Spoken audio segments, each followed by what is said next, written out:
I thought I was in a fairy tale until my fiance proposed to someone else at our anniversary dinner, in front of all our friends, in my favorite restaurant. I sat there, too stunned to react, while my entire world crumbled. But I didn't cry. I didn't beg. I simply walked out. What happened next? Let's just say by the time I was done, his entire life was in ruins, and I found something even better than revenge. You ever look back at your life and realize there were warning signs everywhere? Yeah, same. But at the time, I was too deep in love, or maybe just too stupid to notice. For context, I had been with Ryan for 3 years. 3 freaking years. We lived together, shared bills, talked about future baby names, the whole deal. If you had asked me a month ago, I would have told you that I was marrying this man. But let's rewind to the start of the disaster. Ryan and I had a standing tradition every year on our anniversary. He'd take me out somewhere fancy, and we'd celebrate like we were the it couple in a rom-com. This year was supposed to be extra special because I had a feeling he was going to propose. The signs were all there. He had been acting weird, sneaking off for phone calls, closing his laptop whenever I walked into the room. I even caught his best friend, Jake, winking at him when we all went out for drinks. And let's be real, when a guy's best friend starts giving him that bro, she has no idea look, something's up. So naturally, I spent weeks imagining the perfect proposal. Maybe he'd do it on the rooftop of our favorite restaurant, under the city lights. Maybe he had some elaborate speech about how I was the love of his life. I even got my nails done. That's how sure I was. The night of our anniversary, I was all dressed up, practically vibrating with excitement as we walked into the restaurant. Ryan seemed nervous, which only made me more certain. His hand was sweaty in mine, and I caught him glancing around the room like he was looking for someone. Then, we got to our table, and they were there. Who the hell were they? Sitting at a nearby table was a small group his friends, yes, but also a couple of people I didn't recognize, including her. A girl with sleek brown hair, perfect makeup, and a dress that probably cost more than my rent. Ryan pulled out my chair for me, but his eyes weren't on me. They were on her. And that's when the feeling hit me, that gut-deep, stomach-churning sensation that something was very, very wrong. But I still didn't see it coming. I still held on to the ridiculous idea that this night was going to be magical. That belief lasted exactly 15 more minutes. We ordered, we made small talk. I noticed Ryan checking his watch, his leg bouncing under the table. Then at the exact moment our entrees arrived, he suddenly stood up, clinked his glass, and cleared his throat. The restaurant quieted. People turned to look. My heart pounded. I reached for my purse, already preparing to pull out my phone and record the moment. Then, I heard the words that shattered everything, Megan. From the moment I met you, I knew you were the one. I blinked. My brain short-circuited. My name is not Megan. I turned, following his gazes straight to her. Megan, the sleek-haired, designer-clad girl at the next table. The one who was now gasping, covering her mouth like this, was some fairy tale moment. Meanwhile, I sat there, frozen, as my boyfriend got down on one knee. My boyfriend, who I lived with, who I shared a bed with, who had spent the last 3 years calling me the love of his life. My boyfriend, who was now proposing to someone else, right in front of me. I wish I could say I reacted dramatically, that I flipped the table, threw my drink in his face, screamed bloody murder. But I didn't. I just sat there, numb, as the restaurant erupted in applause. As Megan sobbed and nodded and threw herself into his arms, as our friends cheered. No one looked at me. No one noticed that I was still sitting there, staring blankly at my untouched plate of food. And for a long moment, I couldn't move, couldn't think. Then finally, something clicked. I reached for my drink, took a slow sip, and then, with the most casual tone I could manage, I asked the waiter, "Hey, do you guys do separate checks?" Silence. Ryan finally looked at me, his expression shifting from smug to confused. "Babe, what are you doing?" he asked, his voice all soft, like I was some hysterical woman who just needed to calm down. I smiled. "Oh, don't mind me. I'm just trying to figure out how much I owe for this very educational dinner." I stood up, smooth and steady, because screw letting him see me break. Then I pulled my card out of my purse, dropped it on the table, and walked the hell out of there. And the best part? By the time I reached the door, I heard Megan whisper, "Wait, you live with her?" "Oh, honey, you have no idea." I wish I could say I walked out of that restaurant like a badass, never looking back, head held high. But let's be real, I barely made it to the curb before my hands started shaking. I was in shock. Literal shock. I just kept walking, my heels clacking against the pavement, my breath coming in short, shallow gasps. The city lights blurred around me, and for a second I actually thought I might pass out. How the hell did I not see this coming? I replayed the scene over and over in my head, Ryan's smug little smile, Megan's wide, teary eyes, the way our friends had cheered. Like this was some rom-com proposal and not an absolute nightmare for the actual girlfriend in the equation. I should have screamed. I should have thrown my wine in his face. I should have a buzz in my purse snapped me out of my spiral. My phone. Ryan. I let out a hollow laugh. Of course he was calling me now. I let it ring. 1, 2, 3 times. Then curiosity got the better of me, and I picked up mostly because I wanted to hear what kind of bullshit he had to say for himself. "Hey," he said, his voice way too calm for a man who just humiliated his long-term girlfriend in public. "Hey?" I repeated, my voice dripping with disbelief. "That's all you've got?" A pause. "Look, can we talk? I think you got the wrong idea back there." "Oh," he did not just say that. The wrong idea? I cut him off, my grip tightening around my phone. "You proposed to another woman while I was sitting right there. Which part of that do you think I misunderstood?" More silence. Then, okay, fine. I get why you're upset. Wow, amazing. A genius among men. But listen, he continued, I was going to tell you. I didn't know how. I actually felt my eye twitch. So instead, you just decided to do it in front of me? In front of all our friends? At a restaurant you knew was my favorite? Babe, don't be like that. Oh. Something inside me snapped. Don't be like that? I repeated, my voice rising. Ryan, you two-timed me for God knows how long. And you're standing here acting like I'm the problem? He sighed, and I could hear the condescension in it. I didn't two-time you, he said. That would make everything okay. Things between us have been off for a while. You know that. I moved on. And I didn't know how to tell you without hurting you. I had to take a second. Deep breaths, deep breaths. So you thought proposing to someone else right in front of me was the better option? It wasn't planned like that, he argued. I was gonna tell you after dinner, but then Megan's friends started recording and I figured I actually had to hold on to a street sign to keep myself from screaming.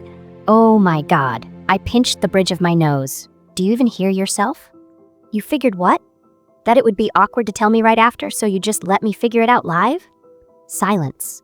For the first time in this entire nightmare, he actually seemed speechless, and that's when it hit me. He wasn't sorry.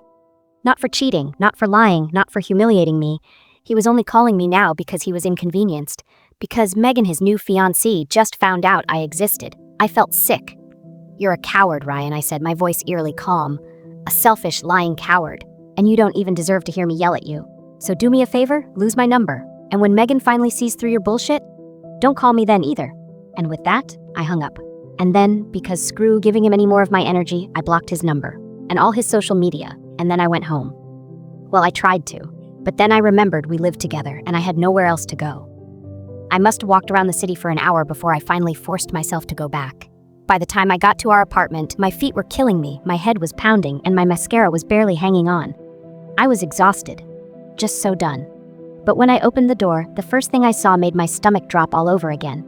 His stuff. Gone. His shoes were missing from the rack. His jacket wasn't on the hook. His Xbox? Nowhere to be seen. The apartment felt emptier.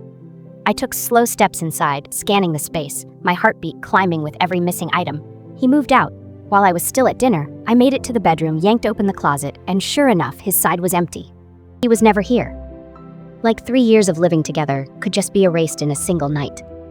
I felt like I had been punched. How long had he planned this? How long had I been sleeping next to him, completely oblivious while he plotted his clean, effortless escape? And then I saw it. A single piece of paper, sitting on my dresser. A note. I swallowed hard and forced myself to pick it up. I'm sorry you had to find out this way. Rent is covered for next month. You'll be okay. You'll be okay. You'll be okay. He was leaving me a charity check and not completely destroying my life. Something inside me broke. I sat down on the bed, gripping that stupid note, and for the first time since the restaurant, I cried. I cried until my whole body ached, until my throat was raw, until I had nothing left. And then, in the middle of that miserable tear-soaked breakdown, one thought cut through the mess. He thinks it'll be okay. He thinks he'll just accept this. Just move on. Oh, hell no. Ryan thought he was getting a clean break, a fresh start. He had no idea who he was messing with. The next morning, I woke up with a vengeance hangover. You know that feeling when you're so emotionally exhausted that you wake up and for a split second, everything feels normal? Yeah, that lasted about 3 seconds before I saw Ryan's empty closet and remembered that my life had gone up in flames overnight. But instead of curling into a ball and crying all over again, I sat up, stared at the blank wall, and I got mad.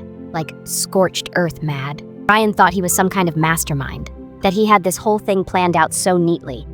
Cheat on me, publicly humiliate me, propose to another woman in my face, then dip out of our shared apartment like a damn thief in the night. He thought he won. That he'd just slip into his new life, cozy up with Megan, and move on like I was nothing more than an inconvenience to be swept away. I clenched my fists. Oh, hell no. If Ryan wanted a clean getaway, he should have picked someone weaker, someone dumber. Because I wasn't gonna let this slide.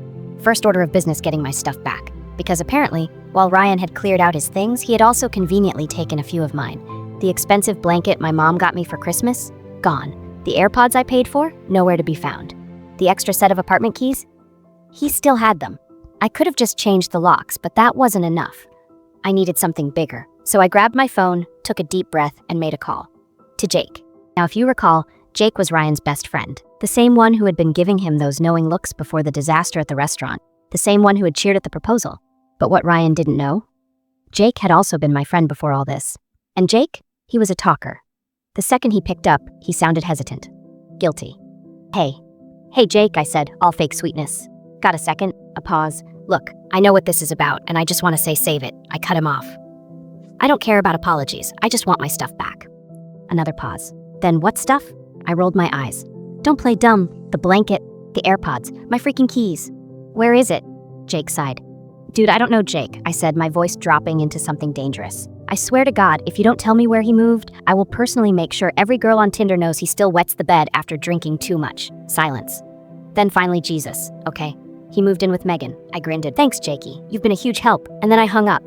Because now I had an address, and that meant the real fun could begin. I didn't go straight to their place. No, that would have been too easy.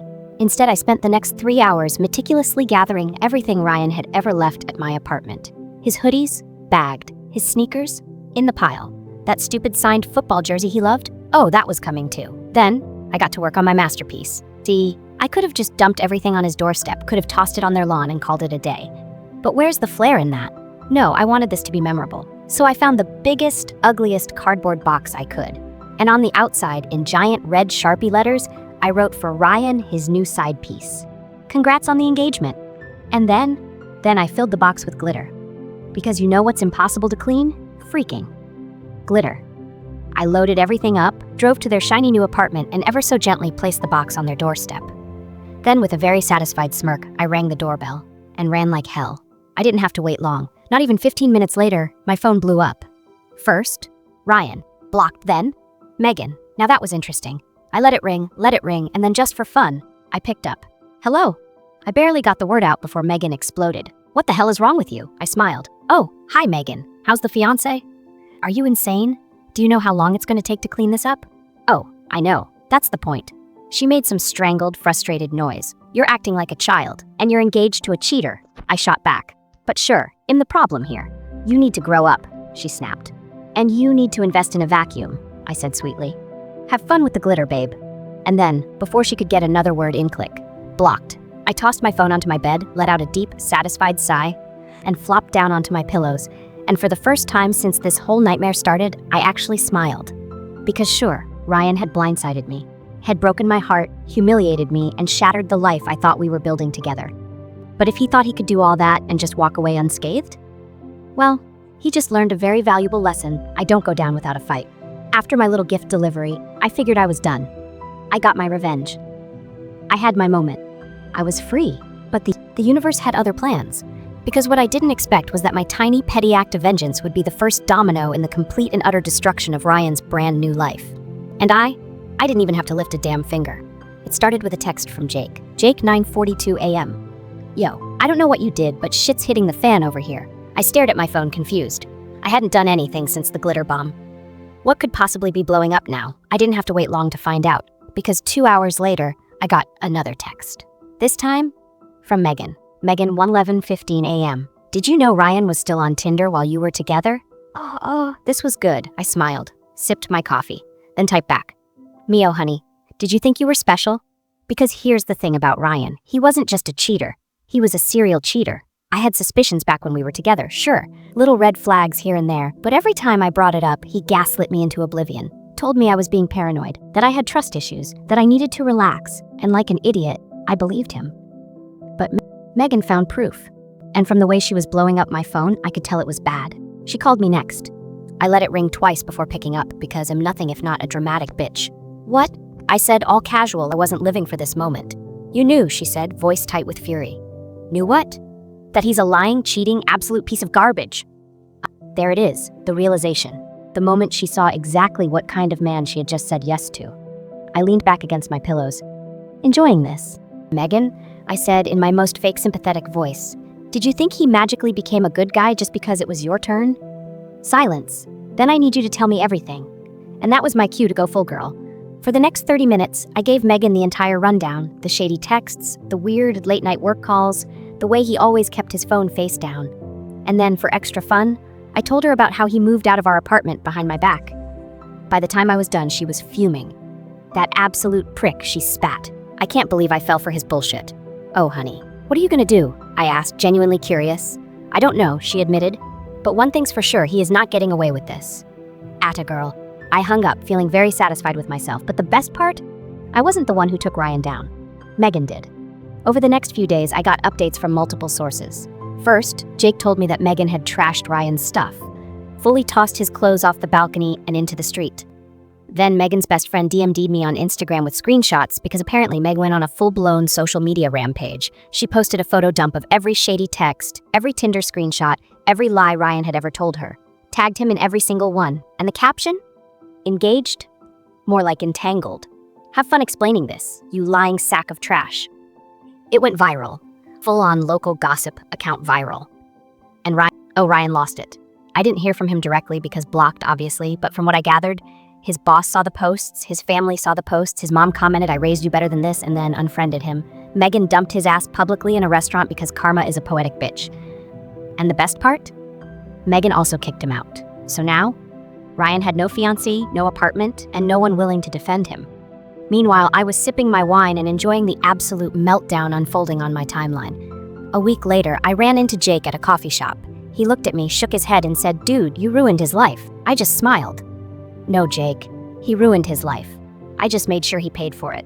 The thing about revenge, it's fun as hell. But after the dust settles, after the chaos dies down, you're still left with your life. And mine? Well, I had some serious rebuilding to do. Because while Ryan was out there flailing, desperately trying to put his life back together and failing, Jake told me he was couch surfing like a broke college kid. I was finally looking around and realizing just how much of myself I had lost in that relationship.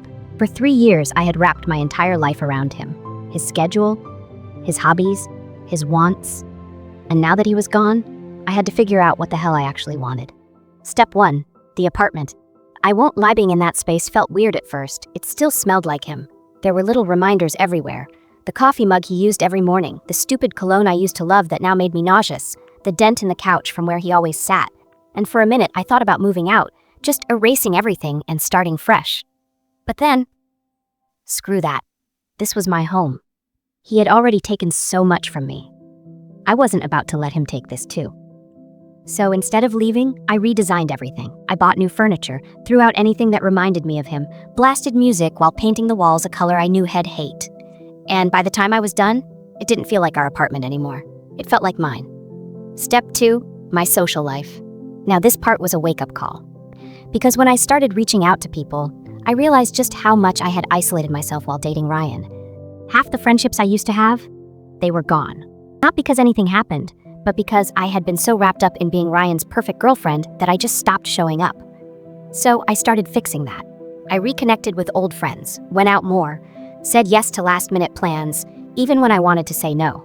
And honestly, it felt so damn good.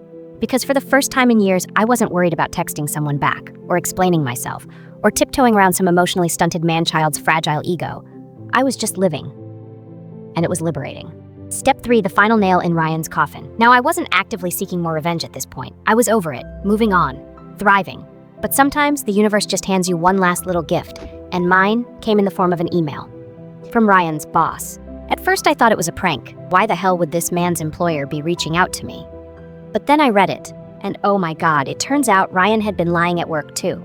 See, after Megan's post went viral, people started talking, gossip spread. And someone at his job must have put 2 and 2 together because suddenly his entire office knew he had been cheating, lying, and scamming his way through life, which normally would be just embarrassing. But here's the kicker. Ryan wasn't actually single when he started dating me. He had been engaged before, to some girl before me, and she was the CEO's daughter. I wish I was making this up. So now the CEO knew that Ryan had cheated on his daughter with me, and then cheated on me with Megan, and basically just burned his entire reputation to the ground. And guess what? They fired him. Effective immediately. When I found out, I laughed so hard I cried, because this Manthus absolute idiot had not only lost me, his apartment, his friends, and his new fiancé, but now he was unemployed. And the best part? I didn't even have to do anything. He destroyed his own life. And I was free.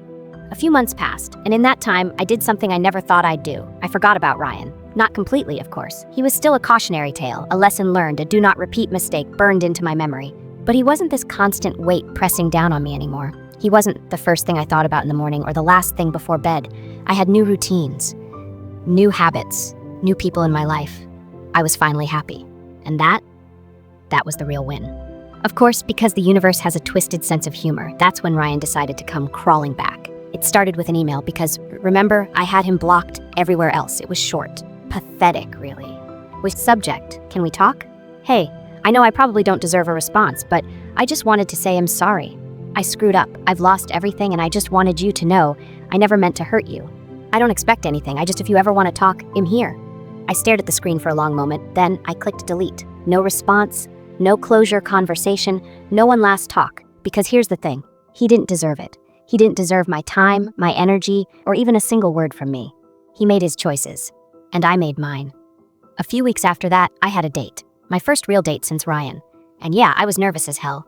But as I sat across from this new guy laughing, feeling light, feeling good, it hit me. I wasn't broken. I wasn't ruined. Ryan didn't win. I did. Because while he was out there, alone, scrambling to rebuild his life from the ashes of his own making, I was out here living. And that was the best revenge of all.